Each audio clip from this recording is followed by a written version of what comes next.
네, 안녕하세요. 저는 국어학 개론을 여러분과 함께 공부할 최보나라고 합니다. 국어학 개론 강의 정말 열심히 준비했으니까요. 여러분과 제가 함께 열심히 노력하면 충분히 좋은 결과 있을 거라고 믿습니다. 그래서 저도 여러분을 믿고 여러분도 저를 믿고 이 긴 강의 한번 열심히 달려가 보도록 하겠습니다. 자, 먼저 오늘 1편 국어와 국어학, 언어와 국어부터 살펴볼 텐데요. 이 언어와 국어에서는 대략적인 이 국어의 흐름과 우리말의 특징들을 알아보는 과정입니다. 한국어와 언어는요, 세계에는 적게는 3천여 종, 많게는 7천여 종의 많은 언어들이 있다고 한다. 한국어는 이런 언어들 중에 하나로 대외적으로 이르는 말이다. 언어들은 각기 고유한 특징을 갖고 있습니다. 영어는 영어대로, 중국어는 중국어대로, 일본어는 일본어대로 나름의 고유한 특징을 가지고 있다. 한국어도 마찬가지입니다.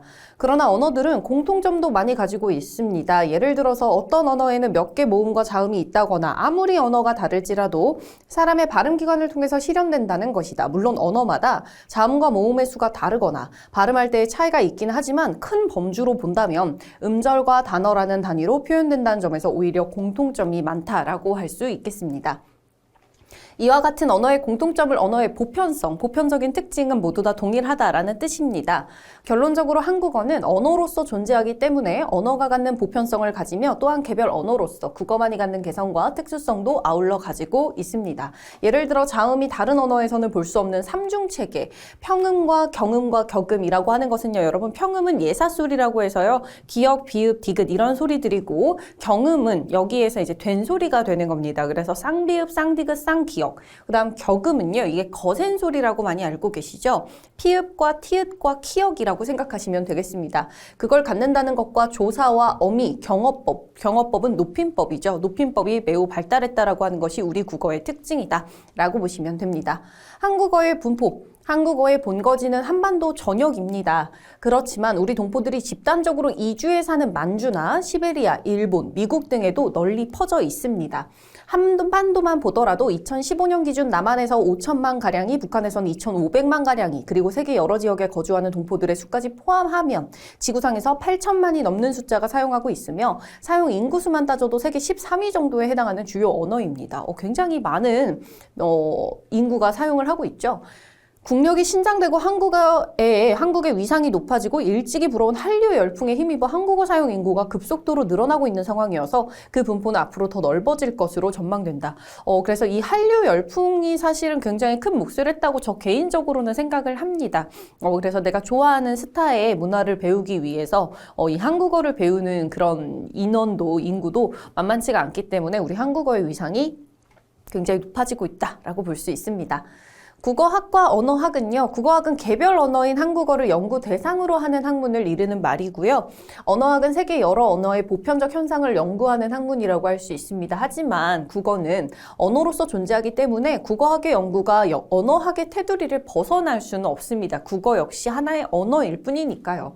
그 이유는 자음, 모음, 단어, 문장 등의 언어학에서 사용하고 있는 그 단어들을 국어학에서도 똑같이 언급하면서 연구를 진행하기 때문이다라고 볼 수 있겠습니다. 자, 그렇다면 한국어의 특징을 나눠서 살펴보도록 하겠습니다. 일단은 음운상의 특징부터 볼 수 있는데요. 앞에서 잠깐 말씀드린 것처럼 파열음 계열의 삼중체계가 있습니다. 국어 자음 중 파열음 계열이라고 하는 것은요. 여러분 발음을 할 때 공기 저항을 뚫고 나오는 터트리듯이 파열이란 단어 들어보셨죠? 터트리듯이 뚫고 나오는 건데 이 파열음 계열이 비읍과 디귿과 기역 계열이다라고 보시면 되겠습니다. 이게 예사소리고요. 된 소리, 경음으로 바꾸면 이렇게 되겠죠. 그 다음에 거센 소리로 바꾸면요. 이렇게 되겠습니다. 이렇게 세 갈래 대립을 통해서 서로 다른 음소를 형성하는 음소라고 하는 것은요. 소리를 구분해주는 가장 작은 소리의 단위를 얘기하고요. 그래서 음소를 형성하는 삼중체계를 이룹니다. 한편 영어 등은 인도 유럽어족은 울림소리와 안울림소리의 이중체계를 이룬다. 그래서 영어, 인도, 유럽 여기에서는 우리처럼 뭐 예사소리냐 된소리냐 아니면은 뭐 거센소리냐가 아니라 그냥 울림소리냐 안울림소리냐 이렇게 이중체계만 가지고 있습니다.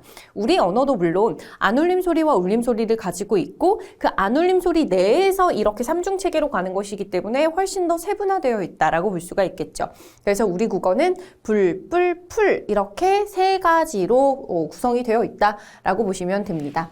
그리고 단모음의 수가 되게 많은 편이다라고 했습니다. 우리말은 10개나 되는 단모음을 가지고 있어서 다른 언어들에 비해서 그 개수가 많다고 할 수 있고 다른 언어는 대개 5개에서 7개 정도만 가지고 있다고 합니다. 단모음이라고 하는 건요. 우리가 발음을 할 때 입술의 모양이나 혀의 위치가 변하지 않는 것을 저희가 단모음이다라고 이야기를 합니다. 그래서 그 단모음의 개수가 10개나 된다라고 보시면 되고요. 음절의 끝소리 규칙은요. 국어 자음 중 파열음이 음절 끝에 올 때 파열음 굉장히 많이 나오죠. 그래서 이 비읍, 디귿, 기역 계열의 소리가 음절 끝에 올 때 터지지 않고 닫힌 상태로 발음되는 현상이고요. 음절 끝에 오는 키역이나 티읕이나 피읍, 치읓은 각각 기역, 디귿, 비읍, 지읒 등으로 발음을 합니다. 음절 끝에요. 여러분 보세요. 부억이라고 할 때요. 여기 있는 키역을 우리는 사실 발음을 하다 보면 부억라고 발음하지 않고요. 부억.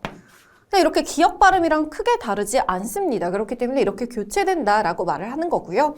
국어에서 음절 끝에서는 이렇게 기역, 니은, 디귿, 리을, 미음, 비읍, 이응의 7개의 자음만 올 수가 있다라는 이야기입니다. 그래서 이 7개의 자음을 여러분이 외우시는 방법은요. 많은 선생님들이 사용하시는 가느다란 물방울이라는 이런 식으로 유치한 게 대수가 아닙니다. 여러분 외우셔야죠. 시험 통과하셔야 되잖아요. 그래서 이렇게 7개로 발음이 된다라고 보시면 되겠습니다. 자, 그래서 부억에서 키역을 쓰더라도 발음은 기역으로 하고요. 그 다음에 시옷을 쓰더라도 디귿으로 발음을 해서 바꿔줍니다. 그 다음 티읕도 디귿으로 바꾸고요. 피읕도 비읍으로 바꾸고 치읕도 디귿으로 바꿉니다. 자, 그런데 이렇게 보시다 보면 나는 도저히 이해가 안 간다.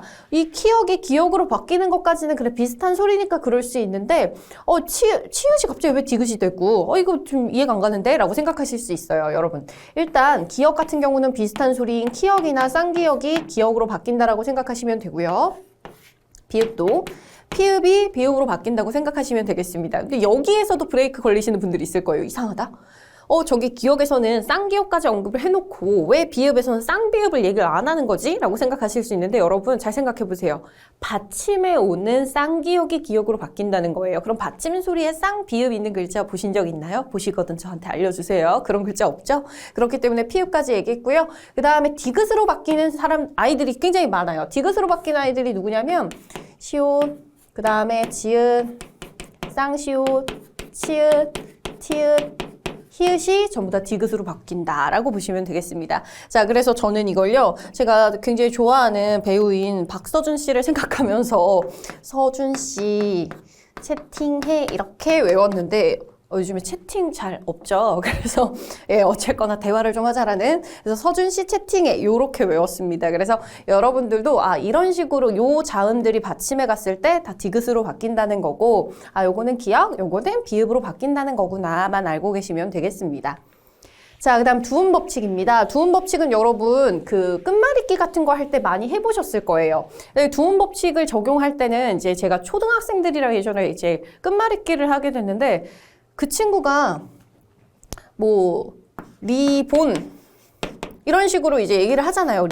그리고 제가 앞에가 이로 끝났으면 리로 끝났으면 이로 얘기해도 돼 라든지 아니면은 리 그대로 해도 돼 이런 식으로 얘기를 하잖아요. 그러면서 이제 제가 단어를 많이 바꿔줬더니 이 친구가 그냥 아무런 맥락 없이 제가 예를 들어 자동차라고 했는데 이걸 자기 마음대로 자로 시작하는 걸로 하면 안 되나요? 라든지 이런 식으로 마음대로 바꾸는데 그게 아니죠. 두음 법칙을 적용해주는 것은 다 어떤 규칙이 있습니다. 그래서 임금 님으로 끝났을 때 여러분께서 임창정을 떠올리시는 것처럼 이런 원리가 있는 건데 그 원리는 단어의 첫 소리, 그러니까 첫 글자죠. 첫 소리의 둘 이상의 자음이나 둘 이상의 자음이라는 건요, 여러분 예를 들어서 없다라든지 많다라든지 이렇게 쓰는 요 받침들 있죠. 이걸 이제 우리 국어에서는 겹받침이라고 하는데 이런 게 첫 소리로 갈 수 없다라는 뜻이에요. 그리고 리을이나 구개음화된 니은 등의 소리가 오지 않습니다. 그래서 스트라이크라고 해서 이게 지금 원래 영어 발음으로 따지면 strike 이렇게 가잖아요. 그래서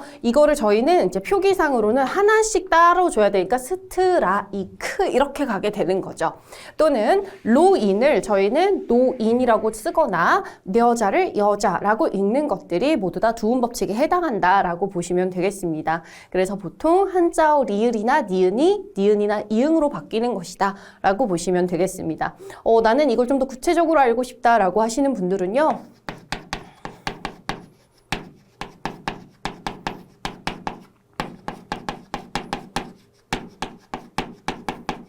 이렇게 바뀌는 거예요. 라레 로레 루르가 나네 노네 눈으로 바뀌고요. 랴려 례료 류리가 야여 예요 유이 이런 식으로도 바뀌고요. 냐녀뇨뉴가 야여요유로도 바뀝니다. 이게 도움 법칙이다 라고 보시면 되겠습니다. 자, 모음 조화는요. 한 단어에 들어있는 모음 중에 양성 모음이라는 거 아계열, 오계열인데요. 양성이라는 것은 밝고 가볍고 경쾌한 느낌이 드는 모음입니다. 양성 모음끼리 그리고 음성 모음은요. 반대로 무겁고 어두운 느낌을 주는 소리입니다. 그래서 어나 우계열 반대죠. 아를 뒤집어서 오를 뒤집어서 우라고 보시면 되겠습니다.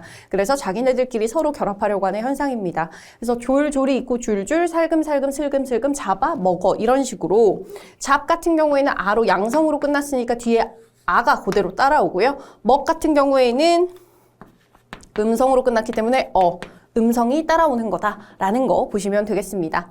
자, 그 다음 모음 동화는요. 이 모음 동화라고 해서요. 이 모음 역행 동화, 음라우트라고도 하는데 이 모음 앞뒤의 모음이 이 모음을 닮아서 이 모음과 비슷한 전설 모음으로 변합니다. 그래서 살리어 같은 경우에는 이제 여기가 여기에 영향을 끼쳐서 살려. 그 다음에 손잡이가 여기 있는 이가 앞에 영향을 끼쳐서 손제비. 먹이다에서 이게 앞에 영향을 끼쳐서 먹이다. 이런 식으로 되는데요. 사실 이 모음 역행도 이렇게 뒤에 있는 게 앞에 영향을 주는 경우 있잖아요. 이런 경우는 저희가 보통 표준어가 아니라 방언에서 많이 나타나는 현상이다라고 보고 있기 때문에 표준어로 분류하지 않습니다. 자, 그 다음 자음 동화인데요. 이웃하고 있는 자음들이 서로 닮아가는 현상이 있습니다. 그래서 비음화는 비음이 아닌 소리가 비음에 동화되어 같은 비음으로 변하는 현상입니다. 그래서 코에서 공기가 흐르는 니은, 미음, 이응이 비음이 되고요. 국물, 섭리, 듣는, 백로 이런 식으로 원래 기역이었는데 이응으로 바뀌고 비읍이 미음으로, 디귿이 니은으로, 기역이 이응으로, 그 다음 리을이 니은으로 전부 다 비음으로 바뀌는 현상이라서 비음화가 됩니다. 이게 왜 이렇게 되는 것인가에 대한 원리는 뒤에서 조금 더 자세하게 저희가 살펴보니까요. 너무 걱정하지 않으셔도 됩니다. 지금 여기에서는 이런 것들이 있다라는 거구나만 아시면 되고요. 이게 왜 그러는 건지는 뒤에 다음 강의에서 제가 더 자세하게 설명하겠습니다. 유음화는요. 유음이 아닌 말소리가 유음을 닮아 유음으로 바뀌는 현상입니다. 그래서 신라, 이 유음이 아니죠. 그런데 뒤에 있는 유음의 영향을 받아서 유음으로 바뀌고요. 유음이 아닌데 유음의 영향을 받아서 유음으로 바뀌고 있네요. 음상에 따른 의미의 분화도 있습니다. 음상이라고 하는 것은 그 소리가 주는 뉘앙스의 차이인데요. 어감이 달라지기도 하고 의미가 분화되는 경우가 있습니다. 예를 들어서 빙빙 돈다랑 삥삥 돈다가 좀 다르고요. 핑핑도 또 다르죠. 그다음 방글방글, 벙글벙글, 그다음에 덜다, 털다, 맛, 멋 이런 식으로 이 단어의 모음과 자음이 달라짐에 따라서 의미의 느낌이 달라지죠. 어떤 고체의 물체가 단단하다와 단단하다와 탄탄하다는 느낌이 모두 다 다릅니다. 그래서 이런 것들이 음상의 차이로 인한 의미 분화다라고 보시면 되겠습니다. 그 다음 어휘상의 특징입니다. 국어의 어휘는 고유어와 외래어 및 한자어로 삼중체계를 이룹니다. 국어 어휘에서는 한자어가 차지하는 비중이 굉장히 크고요. 고유어에서는 의성어와 의태어 같은 상징어가 발달되어 있습니다. 고유어에는 논리적인 어휘가 부족하고 감각어가 풍부합니다. 국어에는 친족관계를 나타내는 말이 굉장히 발달되어 있죠. 그래서 우리는 친족도 작은아버지, 큰아버지, 큰애숙모, 고모, 이모 이런 너무 많아요. 그래서 가끔은 너무 헷갈려서 그냥 외국처럼 엉클로 통일하면 안 될까라는 생각도 하는데 아무튼 굉장히 그런 친족관계가 많이 발전되어 있는데 이것도 우리의 문화와 역사와 굉장히 관련이 깊은 현상이다라고 보실 수 있겠습니다. 국어의 명사는 남녀의 성이 없고요. 관용적으로 구별이 됩니다. 단어의 단수나 복수의 개념이 엄격하지 않고요. 관사, 영어에서는 관사가 굉장히 많죠. 더나, 어나 이런 식으로 여러 개가 되게 많이 붙지만 우리 국어에서는 특히 딱히 그런 부분들을 구분하지 않고요. 관계대명사도 별도로 존재하지 않습니다.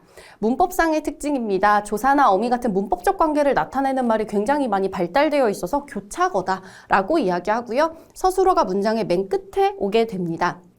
서술어가 맨 끝에 위치하기 때문에 중요한 부분이 맨 끝에 진술되므로 끝까지 들어야만 그 의미를 확신할 수 있다. 그래서 우리 국어는 좀 끝까지 들어야 한다라고도 많이 얘기를 하죠. 예를 들어 나는 사과를 좋아한다. 그래서 이제 우리 국어는 나는 사과를까지 가면 그게 뭐? 하는데 싫어한다, 좋아한다 중에 뭐가 나올지 모른다는 거죠. 그렇지만 영어 같은 I like에서 내가 좋아하는 게 뭔데?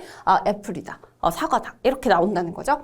이는 끝까지 청자를 잡아놓는 반면 비판적 사고할 기회를 빼앗을 수 있다. 그러나 영어는 주어 서술어 목적어의 어순이어서 청자가 비판적으로 들을 수는 있지만 청자를 끝까지 붙들어두는 긴장감은 부족하다. 그래서 나는 사과를 이라고 하면 집중하게 된다는 거예요. 사과를 좋아한다는 거야, 싫어한다는 거야, 나는 사과를 받았다는 거야, 나한테 주겠다는 거야. 그래서 굉장히 기다리게 하지만 영어에서는 I like가 벌써 나와버렸기 때문에 좋아하는데 그래서 뭐 약간 이런 식으로 좀 긴장감이 떨어진다라는 이야기를 하고 있습니다. 국어에는 다양한 단어 형성법이 발달해 왔습니다. 문장의 요소를 생략하는 일이 많고요. 언제 왔어? 조금 전에. 그러니까 여기에 지금 주어가 빠져 있고 서술어도 빠져 있죠. 그죠? 그래서 너 언제 여기에 왔니? 나는 조금 전에 이곳에 도착했어 라고 하는 것들이 많이 빠져 있다라는 뜻이고요.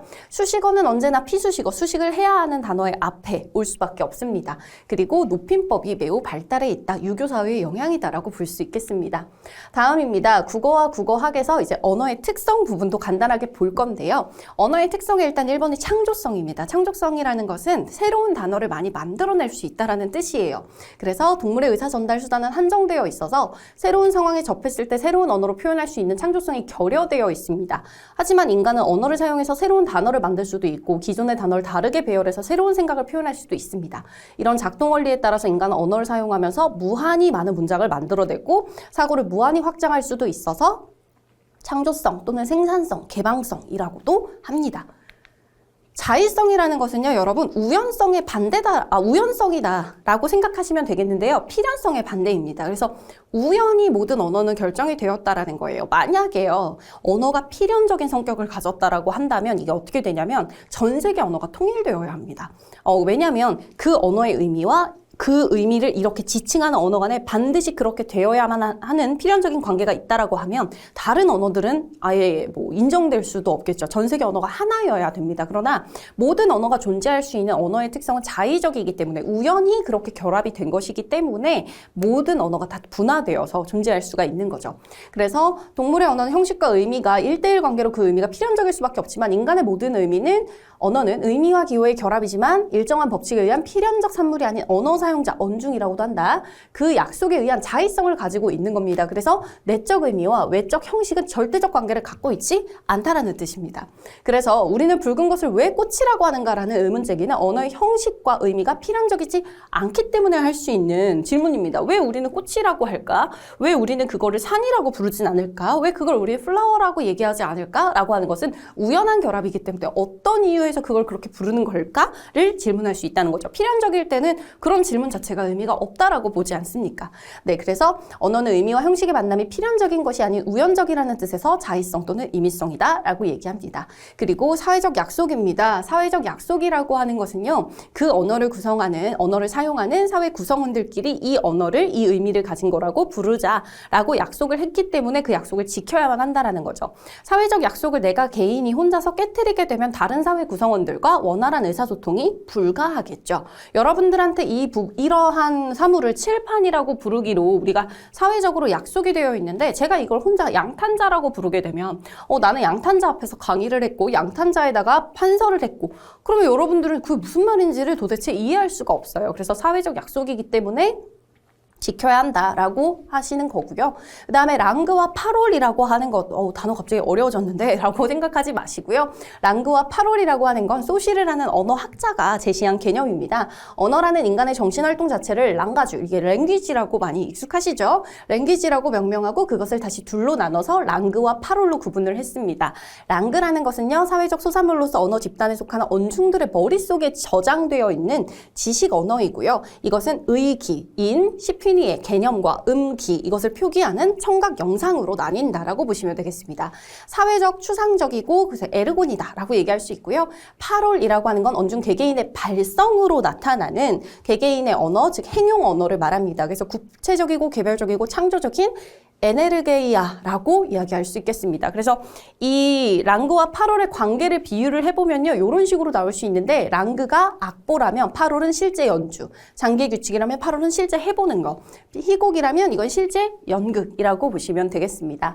언어 능력과 언어 수행은요, 미국의 언어학자 촘스키가 주장한 이론인데요. 언어 능력은 자기 모국어를 말할 수 있기 위한 기초 능력으로 내재화되어 가지고 있는 규칙의 집합을 말합니다. 언어 수행은 구체적인 상황에서 언어가 실제적으로 사용된 걸 가리키는 개념이고요. 에르곤과 에르게이아는 독일의 철학자 홈볼트가 주장을 했고, 에르곤과 발음이 너무 꼬이네요. 에네르게이아로 나누어서 설명하고 있습니다. 그래서 이 부분은 가볍게 읽어보시면 되겠습니다. 그 다음 음성언어와 문자언어인데요. 음성언어는 여러분 아시다시피 소리로 하는 언어입니다. 그래서 원래 언어는 음성기호로 이루어져 있는데 말을 시각적으로 바꿔놓은 글도 쓰여진 언어 또는 문자언어라고 해서 불리기 때문에 이와 대비해서 음성언어라고 하는 것이고요. 이런 점에서 보면 언어는 말보다 더 큰 개념으로 이해되고 음성언어와 문자언어 특징을 살펴보면 다음과 같습니다. 음성언어는 시간의 제약을 받습니다. 요즘은 기술이 발달해서 전화 통화로 하면 되기 때문에 전화 이렇게 잡는 거라고 요즘에 하던데 네, 시간의 제약을 받지 않겠지만 사실은 이제 기술이 없을 때 음성 언어는 얼굴을 봐야지만 전할 수 있는 것이기 때문에 제약을 받습니다. 듣는 이를 대면한 상태에서 사용을 하게 되는 거죠. 전화가 없다라고 생각을 해보셔야 돼요. 그리고 손짓과 억양과 몸짓, 표정 등의 부수적인 표현 방법을 사용할 수 있습니다. 그렇기 때문에 문자로만 언어가 주고받는 것보다 나의 표정과 나의 말투와 나의 제스처를 통해서 이 단어가 의미하는 바가 무엇인지를 정확하게 캐치할 수 있다는 거죠. 그 다음 듣는 이의 반응을 참고하면서 말할 수가 있고요. 비교적 쉬운 내용을 간단하게 말하는 데 음성 언어가 효과적입니다. 그런데 이제 문자 언어는 시간의 제약을 받지 않습니다. 그냥 그 문자로 남겨두면 이 시간이 영구히 지난 다음에 또 발견될 수가 있고, 그렇죠? 그래서 시간 제약을 받지 않고요. 사전 계획과 사후 수정 역시도 가능합니다. 군말이 없고 구성이 치밀하고 영구적으로 많은 이에게 동일한 내용을 전달할 수도 있습니다. 길이 제약이 없어서 많은 내용을 적을 수도 있다라는 특징이 있습니다. 문자 언어의 특성을 지닌 말하기는요, 연극이나 영화의 시나리오와 같은 대본의 말하기, 생방송이 아닌 라디오나 텔레비전 뉴스 진행자의 말, 원고에 의한 연설, 시사 프로그램의 진행자 등의 말은 사전에 치밀하게 구성되어 있는 대본을 바탕으로 하고 있습니다. 이와 같이 대본에 의한 말하기는 비록 음성 언어로 실현되지만 문자 언어의 특성을 지닌 말하기다라고 볼 수 있겠습니다. 자연 언어와 인공 언어는요, 사람이 태어나서 저절로 배우고 일상적으로 쓰는 언어를 자연 언어 또는 일상 언어라고 하고, 이는 논리학자들이 만들어 쓰는 기호로 된 언어를 인공 언어, 형식 언어라고 하기 때문에 그에 대비되는 말로 그리 부르는 것입니다. 다른 것과 구별할 필요가 없이 보통 때는 이럴 때는 그냥 언어라고 말하면 되고요. 에스페란토가 일종의 인공 언어이다라고 볼 수 있습니다. 마지막입니다. 제1언어와 제2언어인데요.